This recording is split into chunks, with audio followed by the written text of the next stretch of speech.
Welcome to Wellness Made Easy with Wendy and Kirsten. Hi, I'm Wendy. After I graduated with my master's in wellness management, I started my own company, T2 Coaching, Health, Fitness, and Sport. And I'm Kirsten, an athlete, vegan, life coach, and girl mom, running a business focused on helping others create a life they love. We are here to explore all things wellness to help you become the person you've always wanted to be. So if that's why you're here, open your ears and your mind as we tackle the world of wellness together. Hey everyone. Hi, Wendy. Hi, Kirsten. How are you? I'm good. Just getting my life back together, and it's working. Yeah. What about you? Well, I'm curious. You had a million things to do last podcast. I did, and the first week I was off of swimming. I started getting a ton of stuff done, and I was so excited because I was really like being productive, and then all of a sudden I went into total no productive mode. And so we kind of last week talked about that, like regulation, like I was like going crazy. So now I'm doing nothing.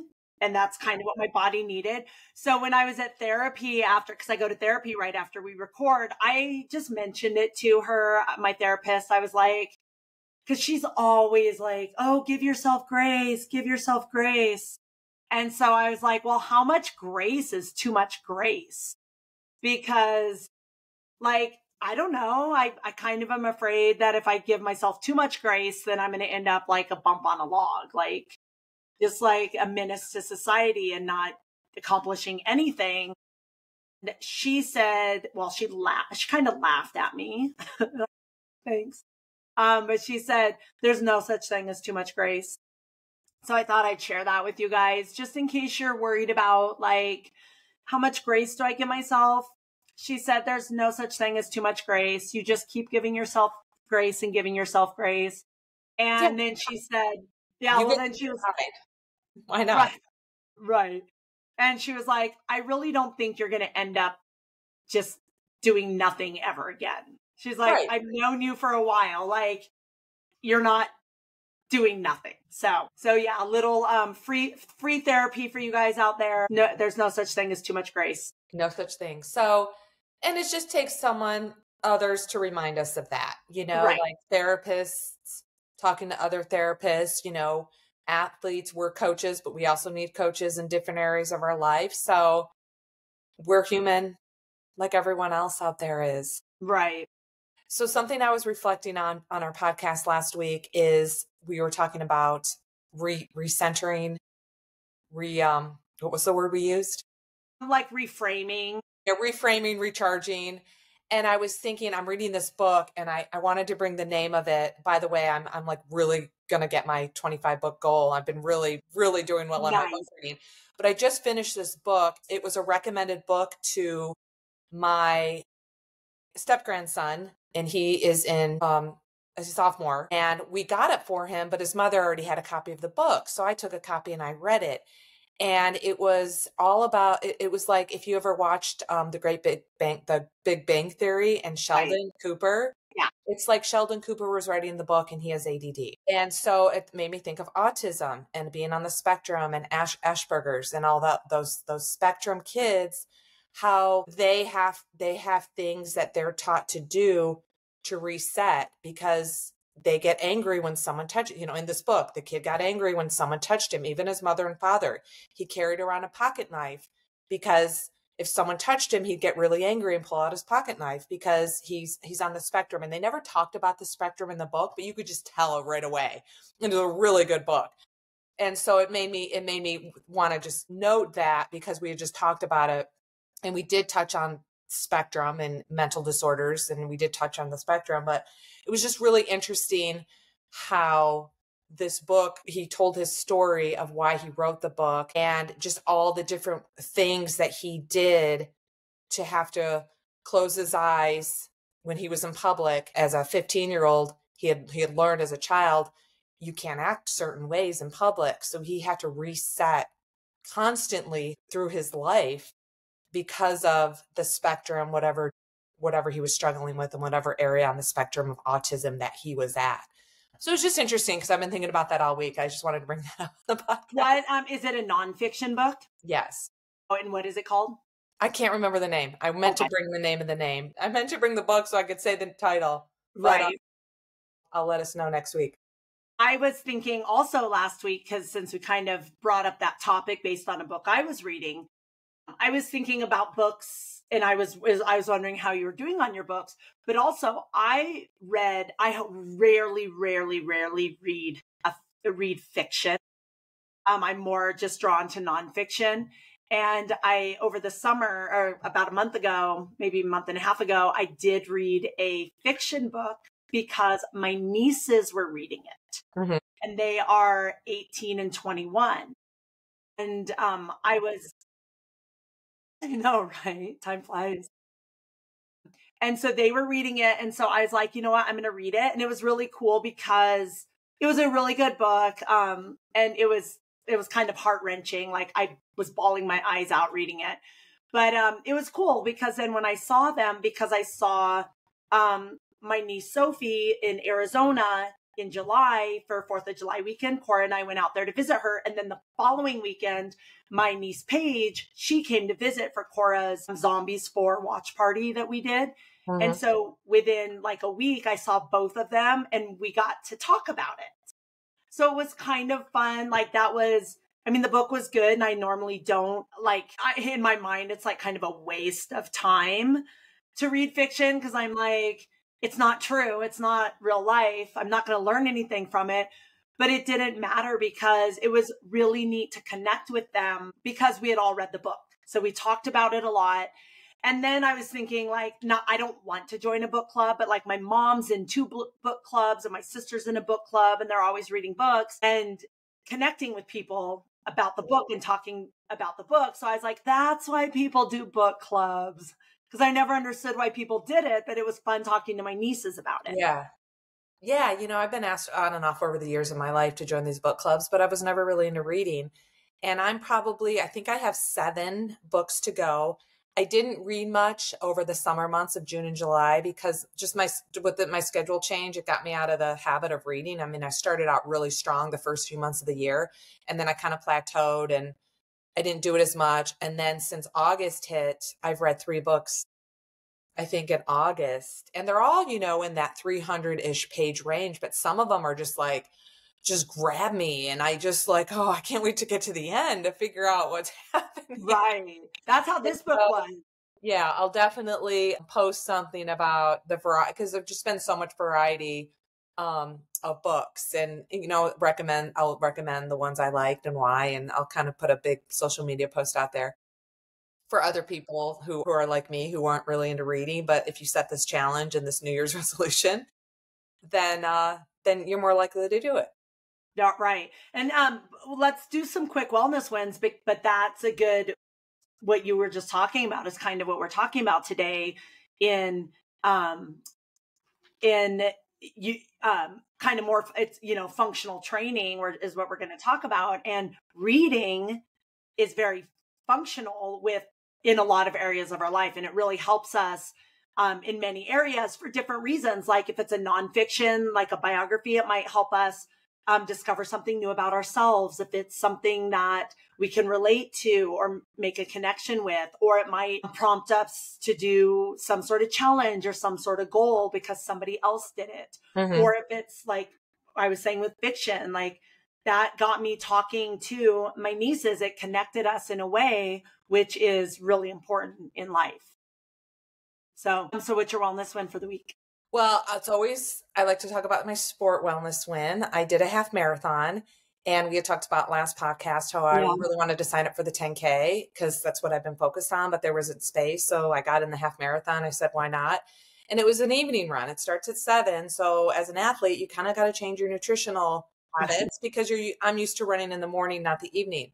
And I'd done this half marathon, I thought 3 times, but I've done the half twice and the 10K once. And it's been 3 years because I broke my patella in 2023. So I'm still on the comeback train. And so I got there and I was, I'm kind of tired, even though I was mentally really focusing and everything all day on Saturday. But when I got there, I started warming up. My legs were a little cranky, a little tired. And I'm kind of all right, I don't want to struggle. I just want to do this and just really have a nice, enjoyable half marathon run. And so I saw my friends, Anne And it was our friendversary because we met there in 2018. Oh, And, my friend Anne introduced me to her friend Jane, and I met Jane at the race in 2022. So we had a big friendversary when we got there. And so what happened in the race is I started strong, kind of in that zone 3, like kind of hard, but kind of easy, kind of middle ground. And I'm like, this is really comfortable. If I hold it, I'm going to break my 1:45 time goal, which would have given me my second fastest time there. And so I'm like, don't hold, just keep holding back. You're fine. You're comfortable. Get to mile 6. And I'm like, you don't have to you could just hold this pace and then push it at the end and you're going to be fine. And then I got to mile 7 and I'm like, all right, you have a 10K left. Go, because you're used to suffering through a 10K. right. So like I picked up the pace, and I didn't think I picked it up that much, but I did. I went from holding a little over 8-minute miles to 7:30s. And I'm like, wow, that felt really good. And I kept holding it. And I'm like, wow, I've never felt this good in a half marathon, that second half. And so I executed it like perfectly for a half marathon. My first half, I averaged 8:06 pace. My second half, I averaged 7:36 pace. And I'm like, who is this person? Like, what's going on here? And we had a really big thunderstorm, lightning storm the last 4 miles, which made me want to run harder because we were running by the lake. And I was the fear of getting struck by lightning.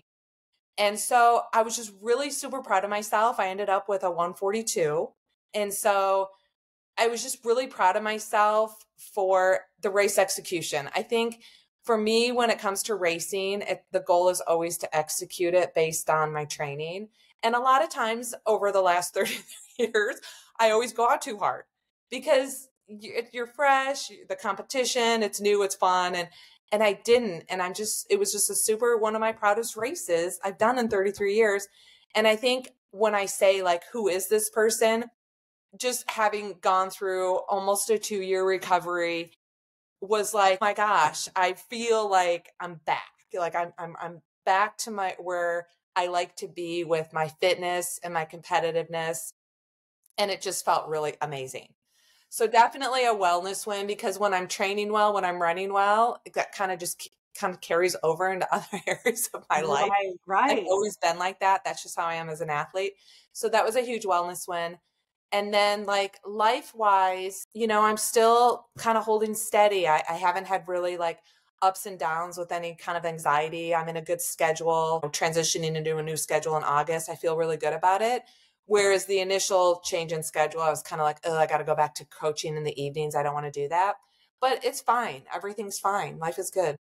That's awesome. So do you attribute your great race to maybe like maturity as an athlete? Like more of like a mature mindset of like, let's be smart about this just from experience? I think it has to do with, like I have a good balance of I'm not trying to train for a 5K and a 50K at the same time. I finally found a happy medium where this is my tri-season speed season. This is my ultra running season. And this is my road season. I'll transition into my trail season. And so I feel like maturity, experience, I have a good balance on, I'm not getting FOMO where I have to sign up for every race because my friends are, or it looks fun, or it looks hard. I'm kind of like in that mindset of I've learned from that. I probably, one of the reasons I probably broke my knee is because I was overdoing it, trying to balance like, ooh, I got to fit in that push-up challenge, that ab challenge, that squat challenge, the lunge challenge, the 5K challenge, the 50K challenge. Like I got to incorporate all this into my day. And I'm like, no, I'm not doing that anymore. What are my priorities? And let's find that balance as a self-coached athlete.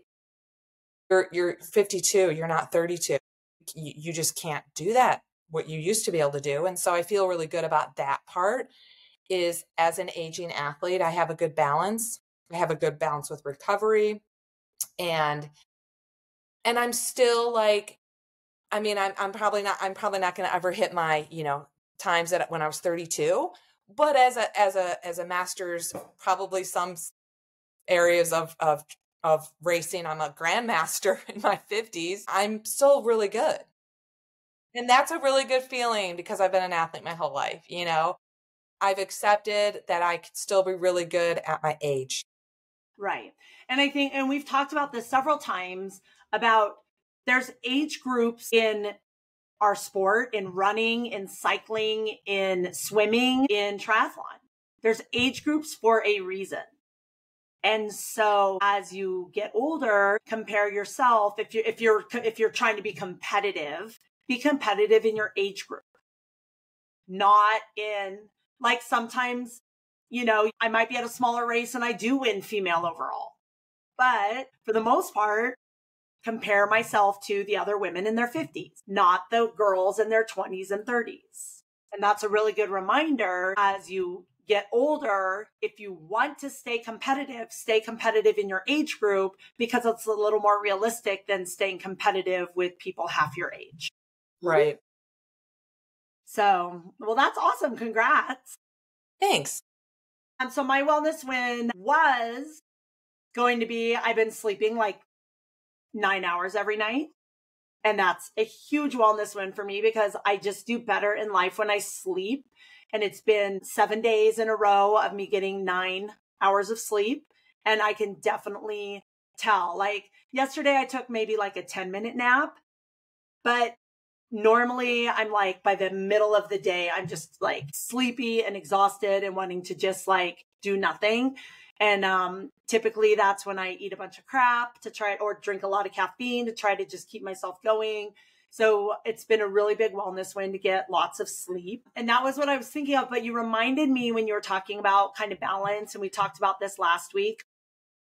A really big wellness win for me is I had my daughter all weekend, and it was the last weekend before school started. And I didn't get I didn't get much done in the way of what I'm trying to get done, like cleaning my house, getting organized, being productive, moving toward my future goals.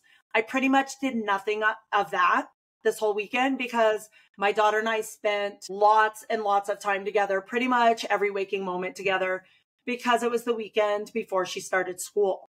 And so now that she's in school and she's with her dad 2 full days in a row. So when I drop her off at school Wednesday, I don't see her till Friday. And I don't even feel guilty about that.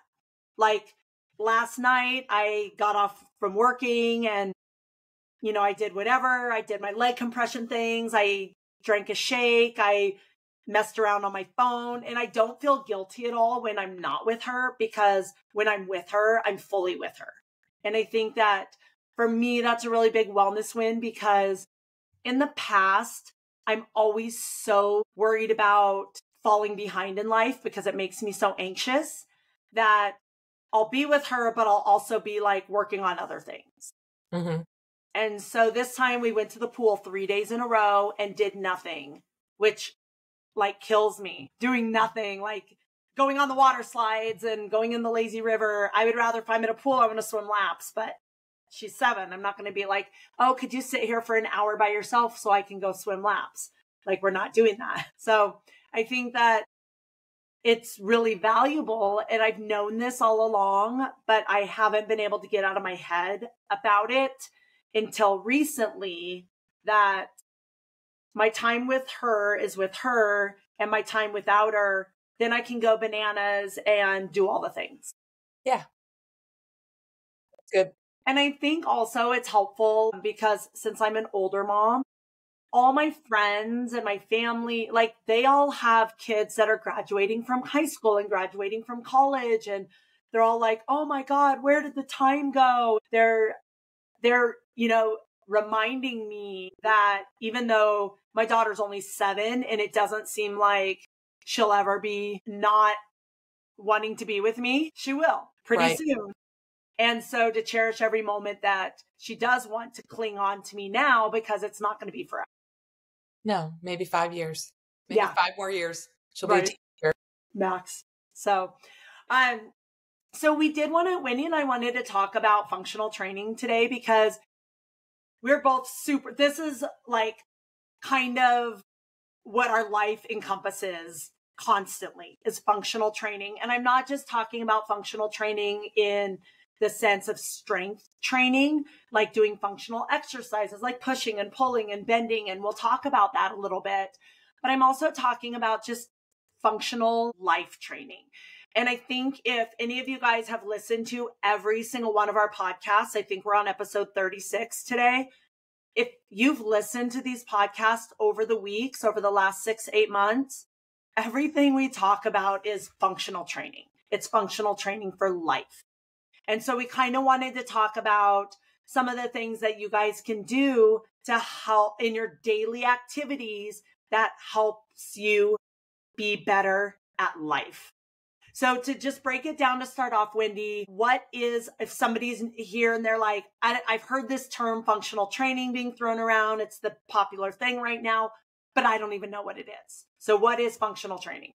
Well, when it comes to functional training, the first thing we're going to talk about is exercise movements, stuff that you can do to help you with activities of daily living. So for example, there's, certain body weight movements, less machines, less dumbbells, less equipment types of movements that you can do in a strength training program to help you with activities of daily life, such as, just carrying grocery bags or carrying heavy objects, gardening, doing stuff in your yard, lifting boxes, instead, again, you could take a box in your room, fill it with weight, and you can use that to do some squats or to do certain types of strength training movements with stuff you have around your house. So it goes both ways. You can go to the gym and do functional strength training to help you with functional activities in your activities of daily life. And you can do activities of daily life training to help you with functional training that you're going to do in the gym. So basically, functional training in general just means you're doing activities or movements in your strength training that carry over to your real life movements. So like one of the things, I teach a functional strength training class.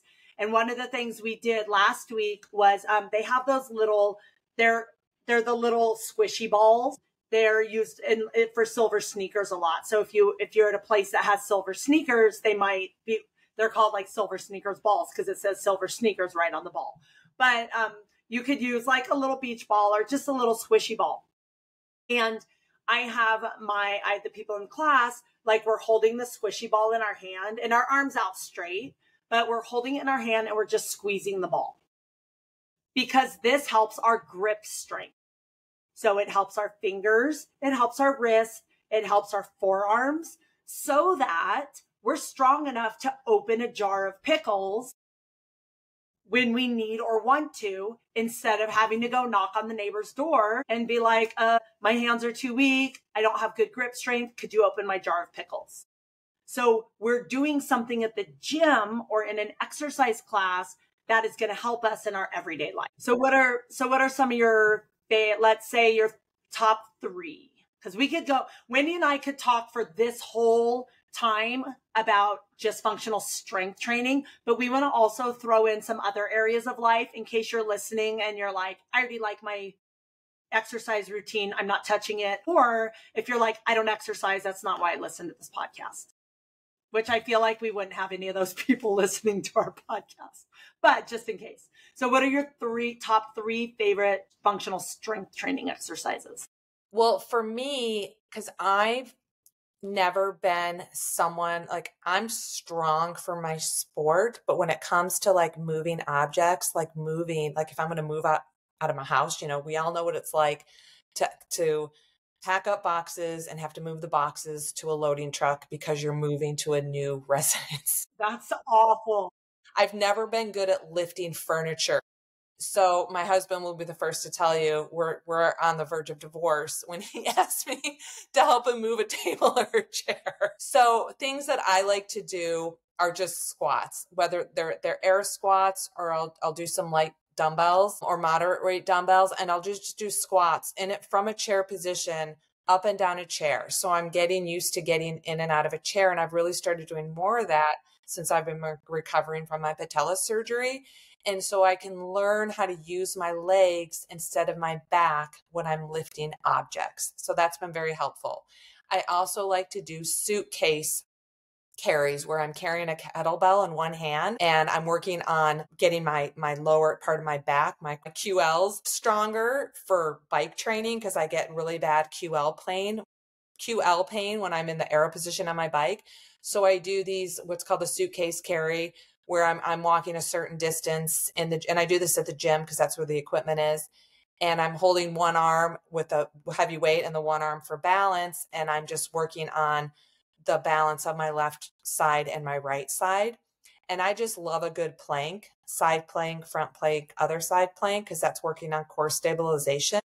And so all these moves are really working on the core stabilization, the area between my hips and my shoulders, front and back, because a strong core is a prerequisite for everything that I do in my sport. And so it's really just those strong cores.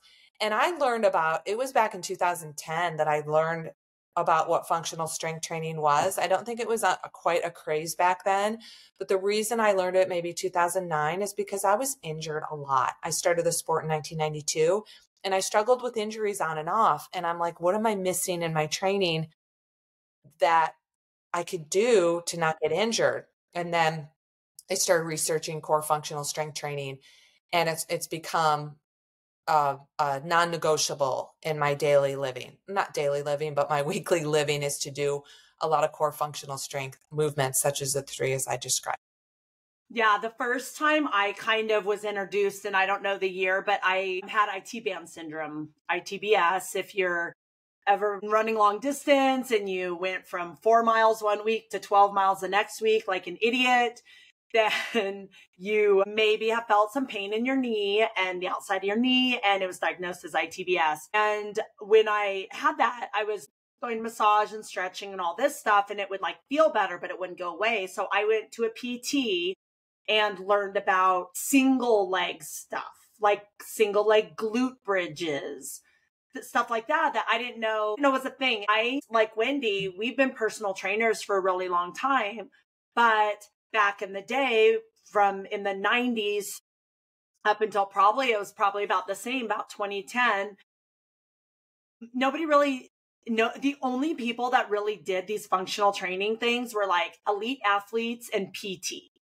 physical therapists.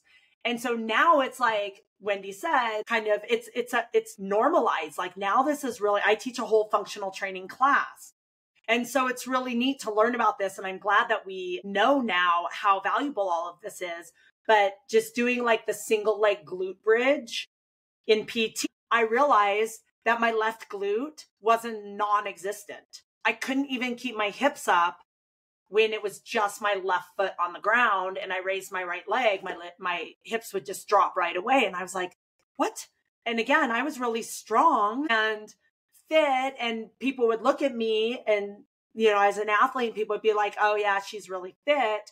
But these little things that made a big difference with injury prevention and just overall life skills and movement, and to keep me fit and my core strong as an athlete. So I'm kind of probably about the same time that Wendy started really focusing on it. That's when I started focusing on it. So my favorite things are anything single leg. So I do, and because it exposes the weakness in your weaker leg so that you can't be compensating with your stronger leg. And it makes you have to balance. And when you balance, it works so many of the stabilizers in your feet and your ankles and around your knees and your hips, but also your entire core as a unit. So it's a really functional way to work your abs, obliques, and lower back as a unit. So my favorite single leg exercises are single leg deadlifts. And if I want to lift heavy weight, it's really, really challenging to do it. And I have my clients do that, and they've been lifting, like, let's say they can deadlift throughout a number, 100 pounds. That's what they normally deadlift. I'm like, okay, we're going to switch to single leg deadlifts, but they can't single leg deadlift starting off 50 pounds, even though that's half the amount of weight, because you have to build up all that stability stuff. So single leg deadlifts are one of my favorites. Single leg squats are one of my favorites. And I'm just throwing this out there because I hear so many people, and I'm sure Wendy hears this too, especially when you're working with older athletes. And if you guys are older, even if you're not an athlete, and you're like, oh, I can't do squats. I have bad knees. I can't squat. So I actually, when I do my functional training class, because it's a lot of older people and some of them have knee replacements and hip replacements, I don't call them single leg squats. I have them stand on one leg. So we're balancing. And then I say, okay, now all you're going to do is bend your knee. And I call them knee bends. And people are like, oh yeah, I can bend my knee and straighten it. That's a squat. You're doing a single leg squat. You don't have to get your butt to the ground and your legs straight out in front of you like a pistol squat for it to be a single leg squat. You just stand on one leg and bend your knee. So those are two of mine, single deadlifts, single squats. And then any balance that you're doing to work your core. I do a lot of like the yoga poses, all the yoga balance poses, anything where you're keeping you have to hold your balance and you're wobbling all over the place is going to work everything really functionally. So those are my three favorites. Yeah. I also like, for me, again, mostly since I broke my patella, I was introduced to a lot of new things, but once a week I do plyometric jumps. I started with a 3-inch box and now I'm at an 18-inch box. I can't quite do 21. It goes from 18 to 21. I can't do 21. I wish there was a 20-inch box, but it helps me for trail running. It's getting me used to landing, stepping off a rock to rock to rock when I'm running downhill on rocks. So it's really helped me get stronger in that aspect. So just things that, again, are helping me get stronger for my, not only life activities of daily living, but just, for my sport is really important to me. And so I think those three that we both added are, again, they're all core functional strength training movements. Not right. We didn't talk anything about doing a crunch or a sit up or anything like that, but they all are stabilizing your core. Right. And then another one of my favorites, and I only want to mention this because I think people underestimate how important it is and valuable unless you're an athlete. Then you're like, oh yeah, this is important. And that's agility. And agility is just learning how to move your body quickly. And for my older athletes my older adults that I do personal training with, I always try to put things in a life situation. So they're like, why am I doing this? And so I'm like, well, what if you need to like move out of the way of something really quickly and you don't have that quick movement with your feet? You're going to stumble and you're going to twist your ankle under and fall over and break your hip. Or if you slip on the ice, if you have good core balance and good quick reflexes and with your feet because of good agility stuff, then you might catch yourself instead of falling and shattering your wrist. So there's a lot of agility. It's just, even if you just were on the balls of your feet and like moving up and down or in and out, you can look up a million agility drills. And agility used to just be like, you see football players doing it. You see track stars doing it. But now agility is for everybody. Yeah. It's an activity of daily living. And again, for those who aren't into sport, just when you're standing in line at the grocery store or any place, just balance on one leg. That's what I tell my people. One leg up, and you're working your ankles and your feet strength, your ankle strength, as well as your leg strength, glute strength, core strength. It's just simple balance throughout the day. Just stand on one leg at a time. So there's a lot of easy ways you can incorporate this into your daily life without having to go to a gym, without having to have equipment. Yeah. It's really good. That's one of the bonuses of functional training is you don't necessarily, like you could work every single part of your body without any equipment. Mm-hmm. One thing that I have a lot of my people who are not athletes, because again, I know some of you guys aren't athletes, but when I first started doing these things like the agility and the standing on one foot and stuff like that, and they're like, this is silly. Why are we doing this? And then 3 months later, they go hiking up just a regular like day hike, nothing crazy. And they come down and the next day they tell me, oh my gosh, I've never not been sore from doing a hike. My ankles are stronger. My feet are stronger. My toes are stronger. My shins are stronger. My calves are stronger, all because of this balance and agility stuff that we're doing. It's functional because it's helping them hike easier and not be sore out. Mm-hmm.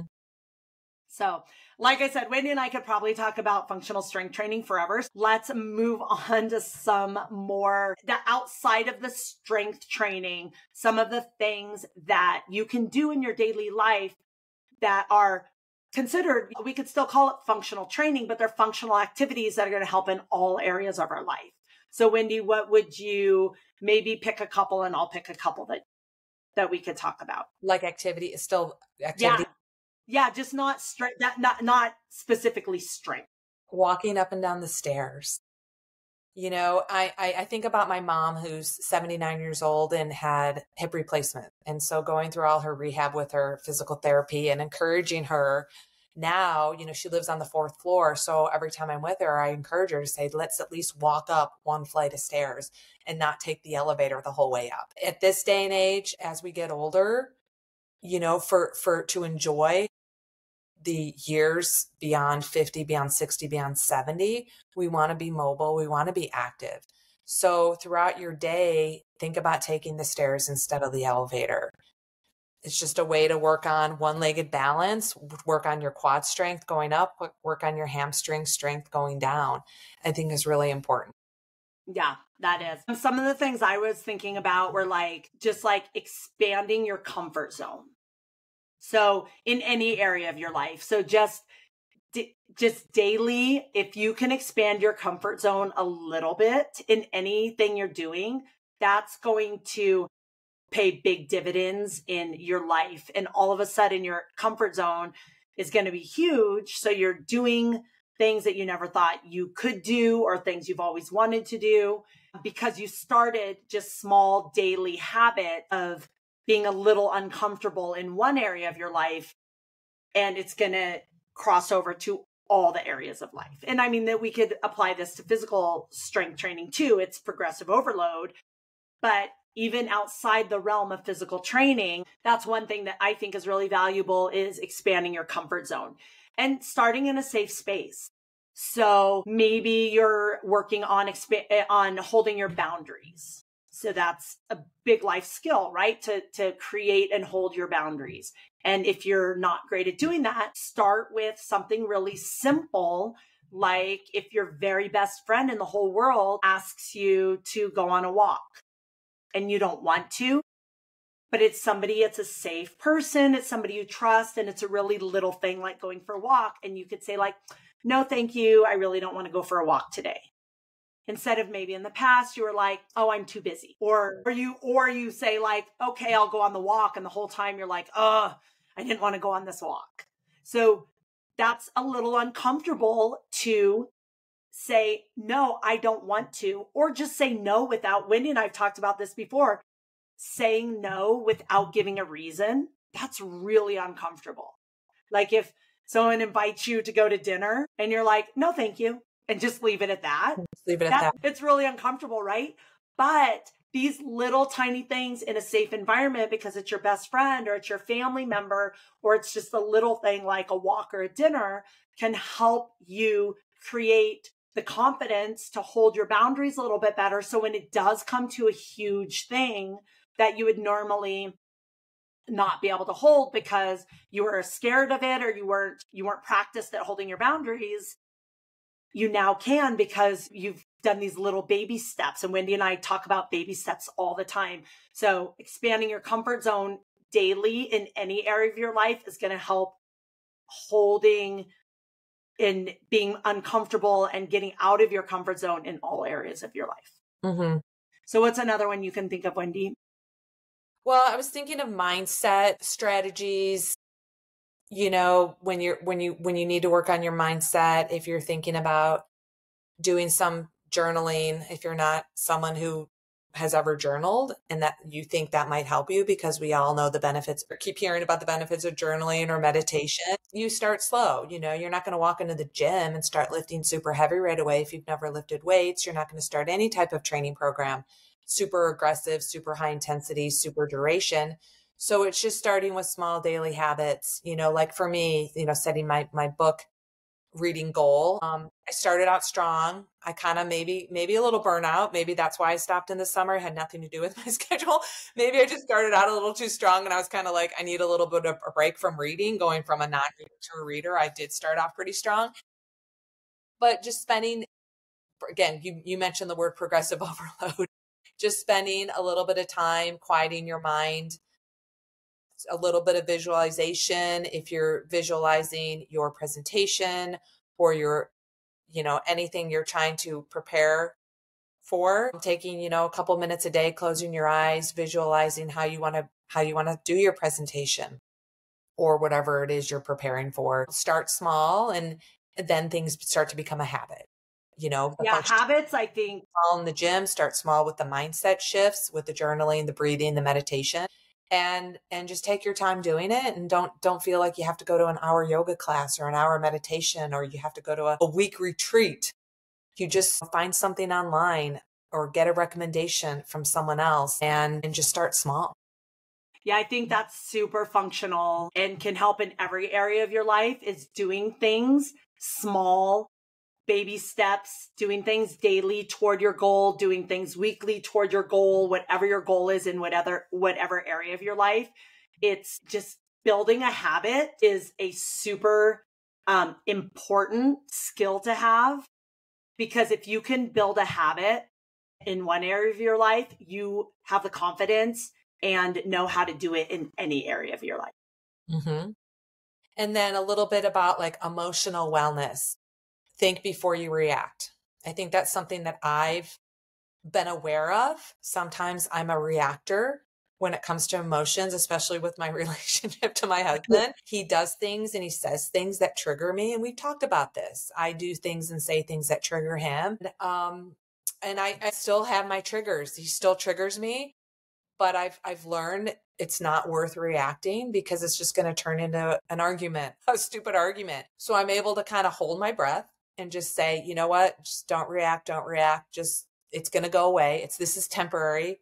This is a temporary frustration. Just let it go. Choose your battle. Just again, think before you act. And we all are going to be frustrated and disappointed at things, but it's reframing, finding the positive in a negative situation. And, those support systems.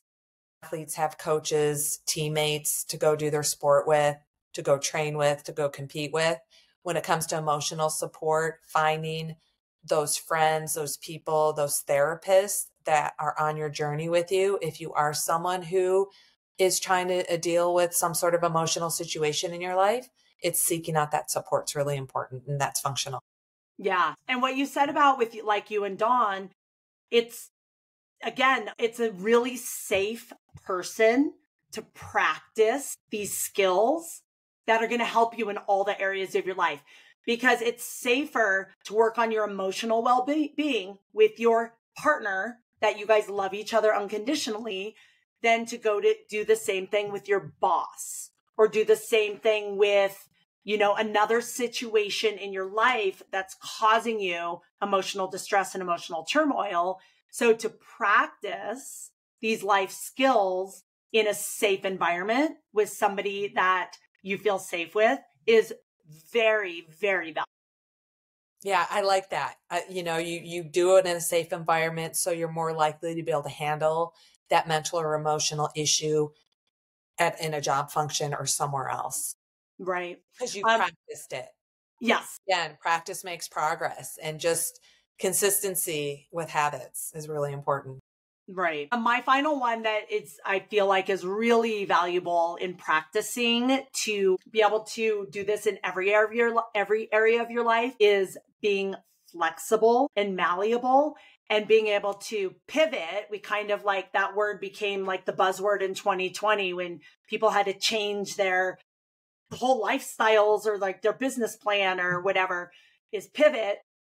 But to me, that's a huge life skill that, again, if you practice it in one area of your life and it becomes part of who you are, it's very functional, because to be able to make changes and swivel on a dime and change things when needed is a life skill that's going to serve you in every area of your life for the rest of your life. Yeah, I agree. And again, going back to the stuff that triggers me, it's not from my husband, but it happens in the workplace as well. Definitely, I know what triggers me and I don't react. And that has actually helped me with the less frustration of in the work environment, in the home environment, just to kind of let things go for, again, prioritizing what matters and what doesn't matter. And sometimes the things that were frustrating me, really in the big picture of life, doesn't matter. Just let it go. It's not a big deal. It's going to go away. Like I just don't like being in a negative space. Yeah. My biggest way I've learned this is by having a child, because when you just take care of you, or you're in a relationship with an adult who also can make their own decisions and do things on their own, it's different. You still have a little more say in your life, and you can negotiate if you're just with another adult. But once you bring a child into the mix, you can't be, if you get a call from their school and she's been throwing up, you can't negotiate with the nurse and be like, well, can you just keep her for the rest of the day because I have things to do?